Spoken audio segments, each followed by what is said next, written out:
Inspiraties transformeren onze ziel tot in het oneindige. We moeten leren van het maximale tal, niet weinige details worden niet vergroot naarmate dat het dit passeert.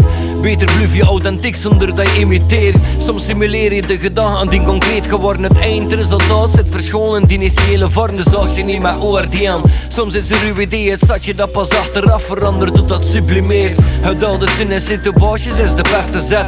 Ons samen rushen is een artistieke handicap. De weg is weg, als je het moment niet durft te stappen te plaatsen en doet met volle aandacht voor de dingen is op je pad te snap. Je concentratie is vizier waarmee dat je vast pakt zonder dat je dissecteert of anders zet je de gedachten vast en is er binnen groente over voor een nieuwe invulling. Soms is de vloeidgolf en soms is de rempeling die je tot beweging brengt. Er is geen vast ram in het ingrediënt voor een geslaagde recht is de verandering. Je kunt niet twee keer spotjes boden in de zesde stroming. Niet ieder op je baksteen open vormt de woning. We kregen pas beloning, oh niet uitzien op cadeaus ontvang. We moeten openstaan voor het mysterieuze van bovenaan dat we voluit floreren willen. En resultaten boeken, al is het resultaat vaker een bijproduct van waarde zo. Het is onderweg zijn die juist meeste genot verschaft. De sleutel tot contentie is presentie. Soms loop je vast, maar is het obstakel net hetgeen dat je nodig hebt voor deur te gaan. Er zit soms onbekende kracht in deuren sleur te gaan. We moeten kunnen vertrouwen dat alle reden en in het moment is leven schulden levensles. Dus leef je bestelijk of dat alles je kunt inspireren tot een meesterwerk. Alleen zo ontdek je alles dat je gekregen hebt. Zoek de connectie dat vooraan is.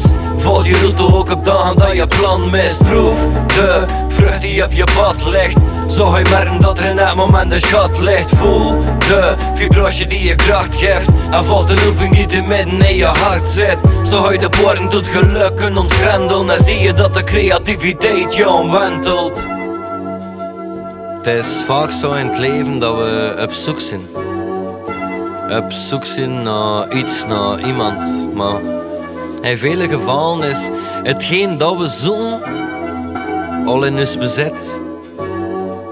Maar het is vaak zo dat we niet zien voor wat dat is. Het leven is een reeks ervaring op een open smeet. Maakt uit overzicht niet zomaar uit het oog verliest. Want er is zoveel moois te missen dat je niet af en toe kan stellen staat maar in je hoofdvlucht zit.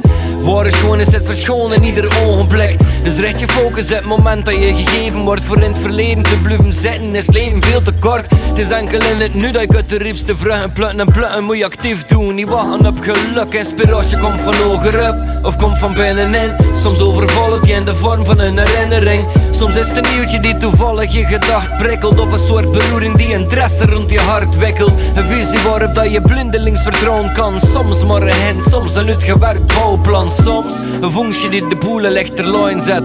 Wat dat ook is dat je groei maar uitgezaaid hebt. Zoek de connectie dat vooraan is.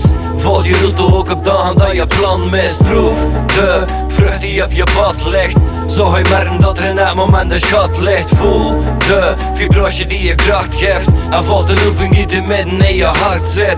Zo ga je de poorten tot geluk kunnen ontgrendelen. En zie je dat de creativiteit je omwentelt.